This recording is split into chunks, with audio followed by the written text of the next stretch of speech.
Did you know that when the Queen or the King of England, of the United Kingdom, gets crowned, they are presented with a Bible towards the beginning of the coronation service?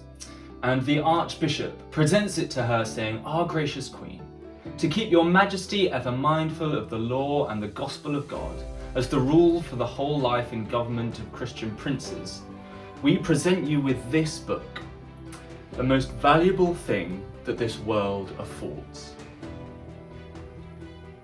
At the beginning of the coronation service, the Queen or the King of the United Kingdom is presented with the Bible that is described as the most valuable thing that this world affords.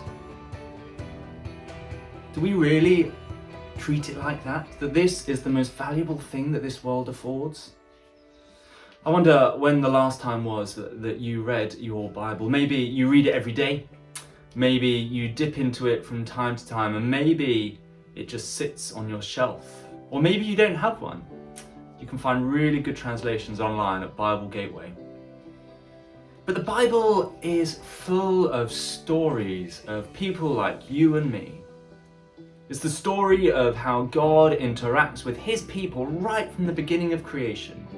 In the beginning, the earth was formless and void, right the way through to the end, where God is reunited and reconciled with his people in the new heaven and the new earth, in the new Jerusalem, where there is no sin, sickness or suffering anymore, where God's presence dwells with God's people in God's kingdom, under God's reign, in God's place.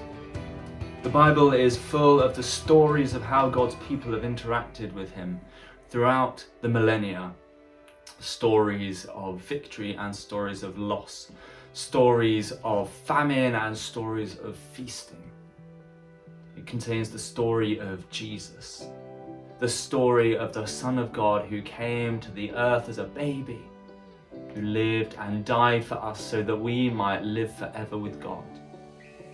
It's the story of how God is continually trying to bring his people back to himself, and how we as humans mess it up, get it wrong, reject God, sin, run away. I wonder if you need to pick it up and read it. Why not start in the book of Mark, as Tim suggested the other day? Just read through the Gospel of Mark, the autobiography of Jesus, one of the biographies of Jesus, and then read through another of the biographies, Matthew or Luke or John. And then read through the book of Acts, how the church exploded after Jesus' resurrection and ascension into heaven. And then read through some of the letters that Paul writes, encouraging the Christians, the early Christians, how to live. And then read through the book of Revelation to see how God finishes it all and makes it all okay again. How God ties together the threads of history. So I encourage you, pick up your Bible, start in the book of Mark, give it a read.